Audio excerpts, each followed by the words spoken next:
السلام عليكم ورحمة الله تعالى وبركاته. مشاهدينا الكرام، مرحبا بكم. سوف أتحدث اليوم عن تفسير رؤية سافرت لكوكب ووجدت فيه سوق ومحلات، أي حياة عادية، وتفسير حلم المجرة، وتفسير حلم كوكب الزهرة. سوف أتحدث بصيغة المذكر ونفس التفسير الإناث.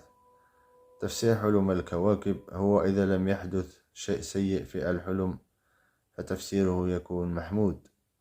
رؤيت في حلمي كأنك سافرت لكوكب ووجدت فيه سوق ومحلات، أي حياة عادية، تفسر على أنك ستسافر إلى مكان ما بعيد، وأيضا ستنجح مستقبلا نجاحا باهرا في علم ما، أو ستصبح مشهورا في مجال ما وحسب ظروفك في الواقع.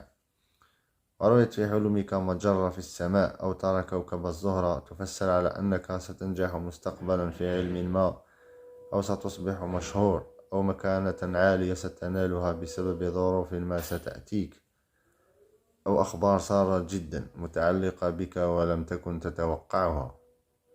ورأيت في حلمك كواكب تتصادم، تفسر على حال سيء ستكون فيه وخوف بسبب أخبار سيئة أو بسبب فشلك في أمر ما. هنا نصل نهاية الفيديو. السلام عليكم ورحمة الله تعالى وبركاته.